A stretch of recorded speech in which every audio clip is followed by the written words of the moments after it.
I'm June. I'm a lecturer in the ceramics course here at Bar Berlin. In this workshop, students will learn the basics of working with clay, including preparing clay and mastering fundamental skills such as centering.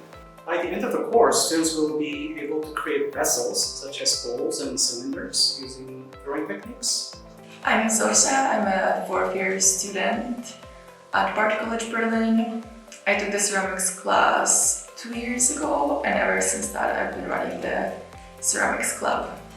The ceramics course at Bard really widened my scope of knowledge of ceramics and different techniques. It was also quite challenging and intensive, especially the first few weeks. I would say that my course is very fast-paced, very intensive, and highly personalized, as we currently have a cap of 7 students per class.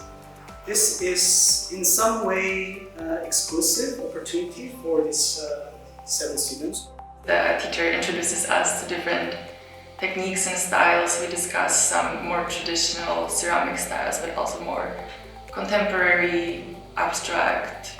By carefully planning and executing each step, students learn to think like craftsmen, and they'll also learn to conceptualize and apply the skills to express their ideas and relate them to the context of contemporary art and art history.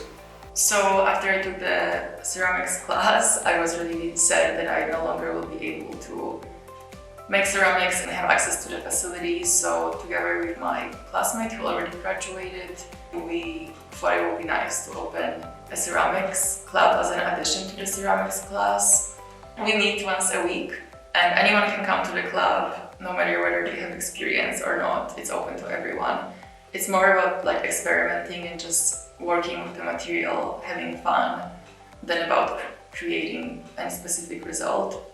Yeah, whether they pursue ceramics or not in the future, every student will learn valuable lessons, such as experimenting with forms and surfaces, managing time efficiently, and problem solving.